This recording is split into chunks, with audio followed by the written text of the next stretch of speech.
Eu quero pedir que vocês abram suas Bíblias novamente nesta manhã, no livro de Gênesis, capítulo 15. E eu quero continuar falando sobre ser mais que vencedor e como edificar sua fé. A fé é o seu músculo. Seja feito a você segundo a sua fé. E então, quando começamos esta série, eu a iniciei na época da Páscoa, na época da ressurreição, e aquele texto bíblico simplesmente falava forte ao meu coração. O poder da sua ressurreição, o poder que ressuscitou Jesus dentre os mortos, vive em você. Agora, eu quero enfatizar algumas coisas, e não quero apenas entregar uma mensagem e seguir em frente. Eu realmente quero ensinar a vocês coisas que se tornarão um hábito, onde viver pela fé, ser alguém positivo, se torne um hábito. Pense no que Jesus disse: seja feito a você segundo a sua fé. E precisamos ser honestos. Nós somos como aquele homem que levou seu filho a Jesus e disse: Senhor, o Senhor pode ajudá-lo? E Jesus respondeu: tudo é possível ao que crê. E o homem disse algo profundo. Ele disse: eu creio, ajuda a minha incredulidade.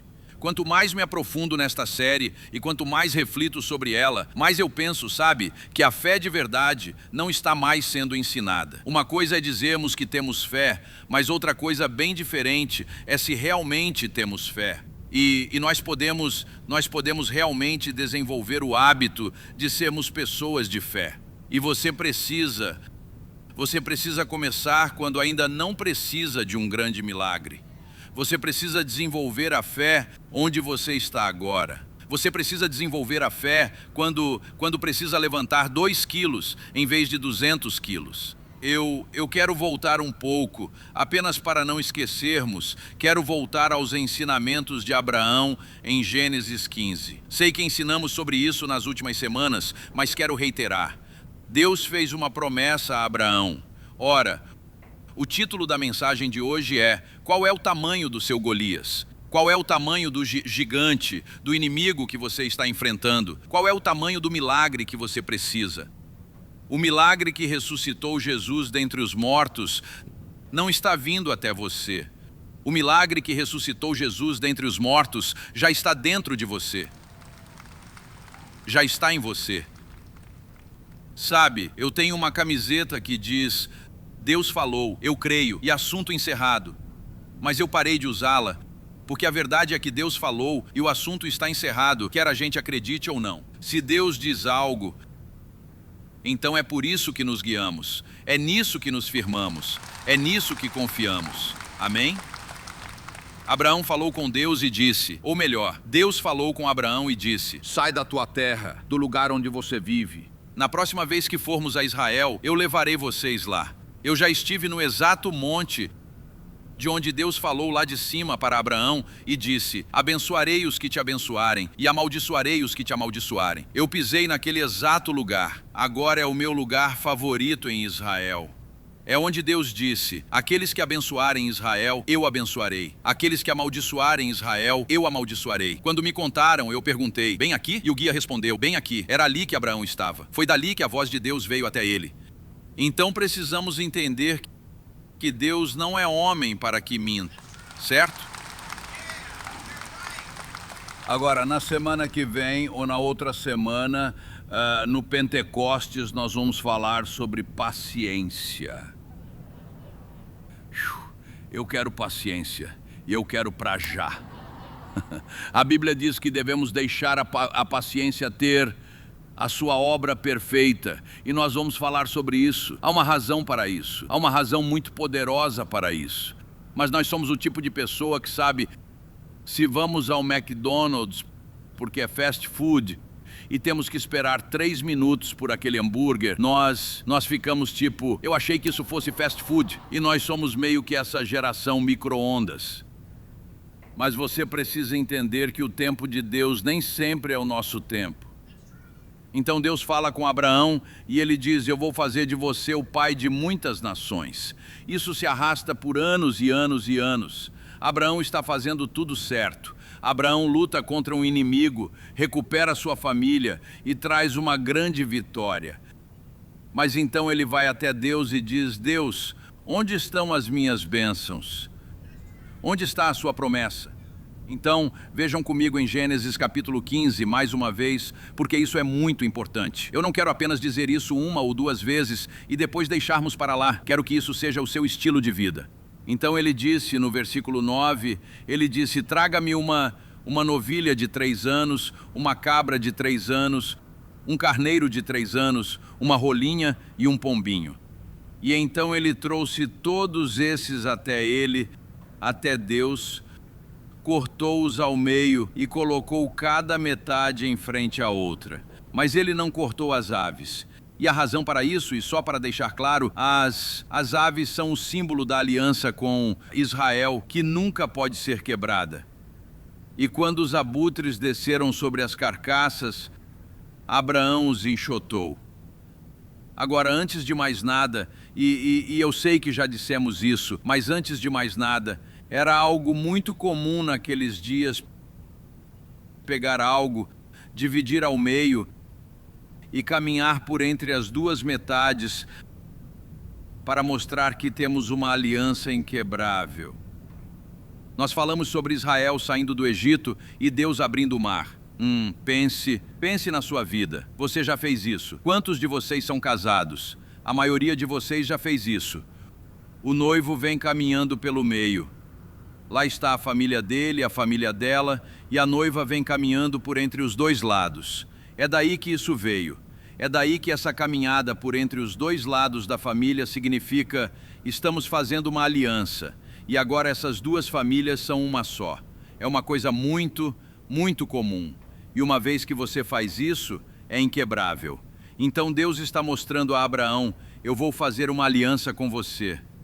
Mas a promessa ainda não tinha chegado. E então os abutres vieram, e Deus esperou para ver o que Abraão faria. Muitas vezes, quando estamos esperando pelo milagre de Deus, Deus está observando o que vamos fazer. E então Abraão foi lá e ele enxotou os urubus, os abutres, para longe. Agora, eu sei que eu disse isso, mas eu quero dizer de novo: nada na Bíblia é por acaso. Os urubus foram colocados lá por Deus por um motivo. Urubus, quando você vê urubus, na maioria das vezes, onde você os vê? Na beira da estrada, comendo algo que está o quê? Morto. Então, se você permitir que o diabo mate a sua adoração, se você permitir que o diabo mate o seu louvor, se você chegar aqui e digamos que você está passando por um momento difícil, a Bíblia diz: Deus habita nos louvores do seu povo. Vamos lá, igreja, estou entregando algo a vocês. Isso vai mudar a sua vida. Isso é algo que você precisa entender. Escute, tem vezes que não tenho vontade de louvar a Deus. Mas se eu não louvar a Deus, então os abutres vão devorar o meu milagre. Você precisa espantar os abutres. Você tem que cantar um louvor. Você tem que gritar com voz de triunfo.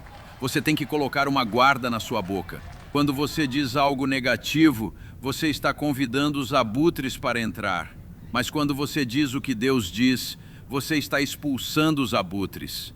Escute, é por isso que Deus disse: quando você vier à minha casa, quero que grite com voz de triunfo.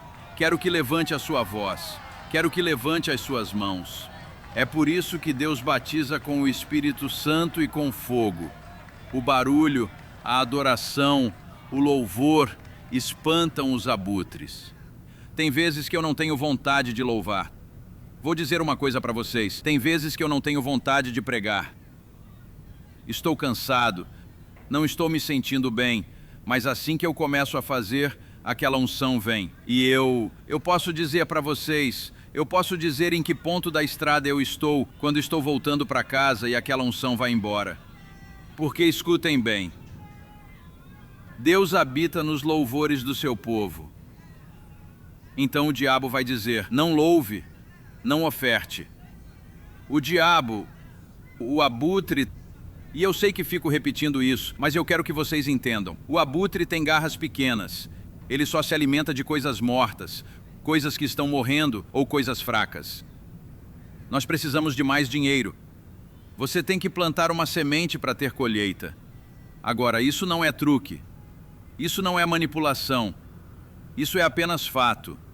E então, muitas vezes, quando precisamos de dinheiro, o abutre vem e diz: "Ah, você não tem condições de ofertar agora. Você não tem condições é de não ofertar." Quando você está passando por algo e diz: "Eu não tenho vontade de louvar agora." Você não tem condições é de não louvar. Quando você está batalhando contra algo e parece que não tem como vencer, você vai dizer: "Não tenho vontade de adorar." Você não tem condições é de não adorar. Isso mesmo, tudo o que tem fôlego. Então, enquanto você ainda estiver respirando, tudo o que tem fôlego louve ao Senhor. Por quê? Porque quando o Senhor chega, Ele afugenta os abutres. E sabe, vocês têm que olhar para isso.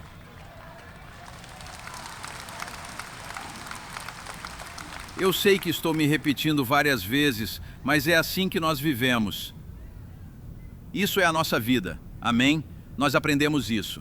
Agora, eu tenho muitos amigos que não estão mais no ministério, nem são mais cristãos, mas eles não aprenderam isso. Vocês têm que aprender a ser uma pessoa de fé por hábito, sim. As armas da nossa guerra, elas não são carnais, mas elas são... Qual é a palavra? Poderosas. Poderosas em Deus. Agora pensem nisso. O diabo vem. O diabo nunca vai te dizer para ofertar. Dai e dar-se-vos-á. Então o diabo não vai dizer: "Ei, você precisa ofertar." O diabo nunca vai te dizer: "Levante as suas mãos em adoração." O diabo nunca vai te dizer: "Sabe de uma coisa? A vida e a morte estão no poder da tua língua. Tão certo como eu vivo, aquilo que vocês falaram aos meus ouvidos, assim farei a vocês." E o diabo nunca vai te dizer para fazer isso. Mas vocês têm que entender, vocês podem não ter vontade de ofertar, podem não ter vontade de adorar, podem não ter vontade de orar, mas Deus habita naquilo que Ele nos manda fazer. Sim, amém? Tem vezes que recebemos laudos ruins, e eu não sei o que dizer nem o que fazer, e eu simplesmente ando pela casa cantando, quão grande é o nosso Deus. Porque eu não consigo pensar no problema quando estou adorando a promessa. Vocês estão entendendo isso? Agora olhem para isso. Eu quero mostrar uma coisa aqui que tem tanta coisa para ensinar que quase não dá tempo suficiente para ensinar. Agora pulem para... Então ele afugenta os abutres. E Deus vem e se encontra com ele. Olhem o versículo 17.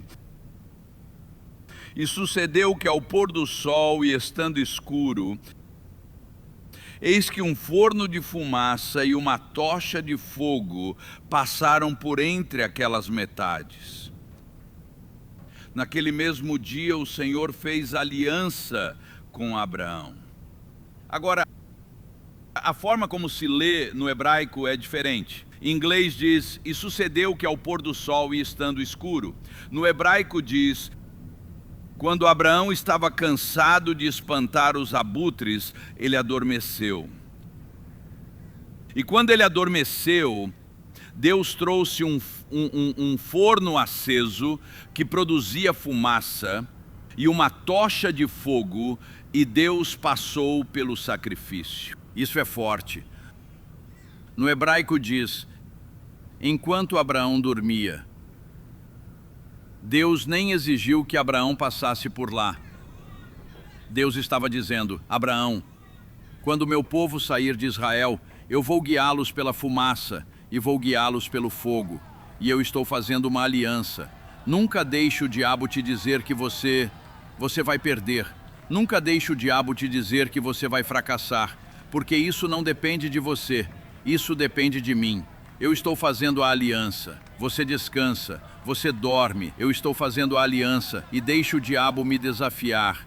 Sim, nas promessas que eu te fiz. Ah, alguém aí tem que dar um glória a Deus? Isso não é maravilhoso? Mas sabem de uma coisa? Quando Deus diz para Abraão: "Não há nada que você possa fazer, não há nada que você possa fazer, eu estou fazendo esta aliança."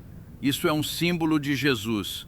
Nós somos salvos pela graça. Nós não fomos salvos. Jesus não derramou o seu sangue. Jesus não quebrou maldições geracionais por causa de algo que nós fizemos. Ele fez isso pela graça, não por obras, para que ninguém se glorie. Então, quando o diabo vem e diz: sabe de uma coisa? Você não merece prosperar, você não merece ser curado, você não merece ter seus filhos de volta para Deus, você não merece. Nós podemos nos levantar. Agora escutem bem: não, diabo, você não está entendendo. Deus fez uma aliança comigo. E não se trata do que eu mereço, trata-se do que ele já fez.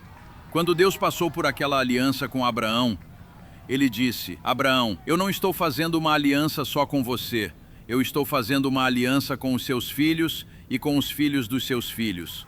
Estamos quebrando maldições geracionais e estamos liberando bênçãos geracionais. Alguém aí tem que dizer amém. Isso não é maravilhoso? Vejam, e é assim que o diabo trabalha. Ele vai chegar para você e dizer: você não merece isso, não tem problema.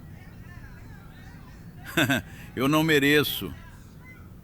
Mas eu mereço, não pelo que eu fiz, mas eu mereço pelo que Jesus fez por mim. E quando ele foi pendurado na cruz por cada um de nós, escutem, ele poderia apenas ter morrido, se sacrificado e morrido na cruz, mas ele derramou o seu sangue, um sangue de aliança. Diga aliança, aliança, um sangue de aliança. Pela sua força de vontade, pelos seus filhos, pelas suas finanças, pelo seu corpo, pela sua saúde, pela sua vitória, pelo seu domínio, pela sua autoridade, e foi até as portas do inferno e tomou as chaves da vida e da morte. Não se trata do que nós fizemos, trata-se do que ele fez. E quando Jesus estava pendurado naquela cruz, não foi com voz de derrota, está consumado, mas com voz de triunfo, olhando bem na cara do diabo: está consumado. Selada para sempre. Alguém aí tem que dizer amém? Sim. Agora que dissemos tudo isso e nos lembramos, a chave é a aliança. Agora, nós falamos na semana passada sobre aqueles que esperam no Senhor. Eles subirão com asas como águias. Sim. Na semana passada nós fomos das asas de abutre para as asas de pomba. Davi disse: se eu tivesse asas de pomba, eu voaria e estaria em descanso. Mas ele se escondeu no deserto. Eu estive na exata caverna onde Davi se escondeu. Na verdade, da próxima vez que formos, eu vou sentar numa caverna e gravar um programa de televisão onde Davi escreveu os salmos. Mas Deus não quer. Deus quer que você afugente os abutres. Louvor, adoração, palavras positivas, chamando as coisas que não são como se já fossem. Vocês sabiam que a maioria dos problemas que enfrentamos, nós mesmos criamos? É por isso que a Bíblia diz: quando estivermos diante do Senhor, daremos conta de toda palavra ociosa que falamos, de toda palavra improdutiva que falamos. Eu e Tiz estávamos assistindo um filme outro dia, e eles falavam sobre palavras ditas por Winston Churchill, ou sei lá quem, e elas foram para o espaço. E 50 anos depois voltaram. Aquelas palavras ainda estavam lá. Quando você diz: eu não sei se os nossos filhos vão servir a Deus um dia, você acabou de criar isso. Mas em vez disso, quando você diz: sabe de uma coisa? Nossos filhos vão servir a Deus. Nossos netos, estamos perdendo o emprego, não sei se vamos conseguir manter nossa casa. Você acabou de criar isso. Mas se você disser: sabe de uma coisa? Eles estão fechando nossa fábrica, estão fechando nosso negócio, isso significa que Deus tem algo melhor para mim. Sim, certo? Quando a Bíblia diz aqueles que esperam no Senhor, a palavra esperar, e isso é muito importante para mim, a palavra esperar não é algo passivo. Ficar sentado, me ajuda, Jesus. A palavra esperar literalmente significa agressividade. Significa que o reino dos céus sofre violência e os violentos o tomam de assalto. Sim. Então eu quero falar com vocês nestes últimos minutos sobre se tornar um cristão agressivo. Sim, amém. Vejam, isso é algo que me incomoda muito porque, sabe, eu por muitos anos eu estava procurando por Deus. Nunca pensei em procurar no cristianismo. E a razão é que eu conheci cristãos e, número 1, eu vendia droga para muitos cristãos. E número 2, os cristãos que a gente sempre vê em filmes e tal, especialmente os pastores, eles sempre parecem uns fracotes. Eles são sempre pastores magrinhos, com pomo de Adão grande, uns caras nerds, sabe? Eles sempre retratam, mas eu quero que vocês saibam de uma coisa. E eu vou falar isso para os homens, mas serve também para as mulheres. Você tem que ser muito homem para servir a Jesus. Eu já estive no lugar onde Jesus expulsou os cambistas. Agora, isso é tipo a máfia de Jerusalém. E Jesus está lá fazendo um chicote, saindo fumaça pelas orelhas. Ele está prestes a acabar com os negócios ilegais deles. E eles não lutaram contra ele. Eles olharam para ele pensando, não, eu não vou me meter nisso. Você olha para os homens de Deus na Bíblia, e eles não eram perfeitos, mas uma coisa eles eram homens. Eles olharam para Pedro e quando viram a ousadia dele, souberam que ele havia estado com Jesus. Então eu quero falar sobre não ser passivo ao esperar no Senhor, mas ser agressivo. E isso é realmente uma chave principal para você ver o seu milagre. Não é tipo, bom, vamos esperar no Senhor. Senhor, eu sei que a Tis precisa de cura e nós estamos só esperando no Senhor. Eu sei que meus filhos estão por aí usando drogas e eu estou só esperando no Senhor. Posso dizer para vocês uma das piores coisas que você pode dizer? Nunca diga isto. Ah, eu sou apenas um pecador salvo pela graça. Quando você diz isso soa muito espiritual. Eu sou apenas um pecador salvo pela graça. Você está enfatizando o seu passado. O que Deus quer que você faça é enfatizar o seu futuro. O que Deus diz? Ele disse, assim como o Pai me enviou, eu vos envio. Ide por todo o mundo, expulsai demônios. Os discípulos voltaram e disseram, Senhor, até os demônios se submetem a nós em teu nome. Eles não saíram dizendo, seus demônios, eu oro para que Jesus... Não, eles foram e tomaram autoridade. Jesus disse, vocês veem a autoridade que o meu Pai me deu? Sim. Assim como o Pai me enviou, eu vos envio. Agora vão, curem os enfermos. Vão, ressuscitem os mortos. Vão, expulsem demônios. Vão, tomem domínio. Aonde quer que vocês forem, eu vou com vocês. Todo lugar onde puserem a planta dos pés, estará estabelecendo o reino dos céus. Tudo o que vocês puserem as mãos, eu farei prosperar. Nós não somos pecadores salvos pela graça. Nós somos co-herdeiros com Cristo Jesus. Vocês precisam entender quem vocês são.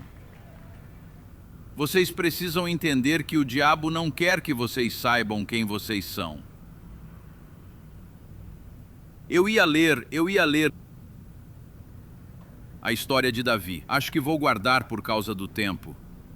Davi é o menos provável de todos os seus irmãos.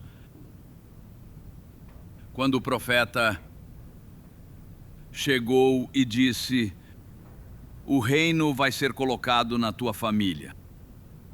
O pai de Davi, Jessé, trouxe os irmãos dele, e eles olharam para ele, e eles eram grandes, fortes, bonitos, altos e atléticos. E o profeta olha para ele e diz, você tem mais alguém?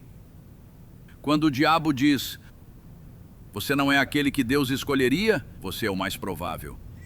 Deus escolhe as coisas loucas para confundir os sábios. Porque no mundo, Deus, o Senhor, daria todo aquele dinheiro para aquela pessoa, porque eu posso confiar nele. Porque no mundo, o Senhor daria àquela senhora ou àquele rapaz o dom de cura ou o dom de milagres, porque eu posso confiar neles. Deus escolhe. Sabe, quando Deus escolhe alguém, quando eu fui salvo, eu tinha 2 diplomas universitários, ou faltavam poucas horas para o segundo, mas eles me colocaram na classe de escola dominical de 15 anos para baixo, porque eu tinha usado tanta droga por tanto tempo que eu não conseguia falar. Eles simplesmente me levavam para lá, escola dominical com todas as crianças. Sabe, eu já tinha saído da faculdade, eu tinha trabalhado com Pablo Escobar, e eu sentava lá e não conseguia nem falar, não conseguia nem me expressar, tinha usado muita droga. E os evangelistas passavam e diziam, você vai pregar o evangelho pelo mundo inteiro. Ok, parece bom para mim. Isso é legal, cara. Quando o diabo vem e diz: quem você pensa que é? Você precisa dizer para o diabo: eu sou co-herdeiro com Cristo Jesus. Sim. E sabe de uma coisa? Quando o diabo traz o seu passado e diz: olha o que você era, você precisa lembrar o diabo que aqueles a quem muito foi perdoado, muito amam. Eu realmente creio que as pessoas que entendem de verdade que somos salvos pela graça se tornam as melhores ferramentas para edificar o reino de Deus. Então nunca diga: eu não sou ninguém. Não, eu não sou um ninguém. Eu sou co-herdeiro com Cristo Jesus. Você não é um ninguém, você é co-herdeiro com Cristo Jesus. Então Davi vai ver os irmãos. Sim. Eu estive onde os filisteus estavam e onde os israelitas estavam. E Davi chega e ele está só levando o almoço para os irmãos. E eles vêm. Ele se aproxima e ele vê o exército de Deus escondido nas tendas. E ele olha e vê Golias. Golias tinha entre 3 e 4 metros de altura. Fala do tamanho da lança dele, do tamanho do escudo e do tamanho do capacete. E o que isso está fazendo é descrever o tamanho do problema que enfrentamos no mundo. Sim, o tamanho da situação no tribunal, o tamanho da situação de divórcio, o tamanho do problema com drogas, o tamanho do problema financeiro. Eles estão descrevendo o mundo. E aqui vem o pequeno Davi, que era o nanico. Ele nem tinha sido escolhido pelo pai. Disse: vocês têm mais alguém? Ele responde: eu tenho um lá fora, ele está cuidando dos campos. Deixa eu acrescentar uma coisa aqui. Quantos querem ser grandemente usados por Deus nos últimos dias?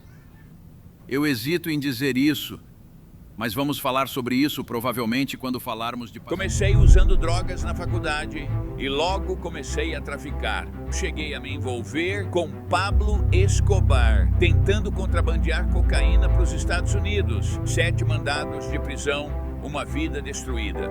Mas foi ali, no fundo do poço, que Deus me encontrou. Ele não apenas me salvou, ele me enviou. A Jornada de um Viciado a Jerusalém. Garanta a sua edição em editorafamilia.com. Obrigado por se juntar a nós na transmissão de hoje com o pastor Larry Hug. O pastor Larry trouxe muitas revelações de mudança de vida para o corpo de Cristo, incluindo ensinamentos sobre quebra de maldições familiares e os 7 lugares em que Jesus derramou seu sangue.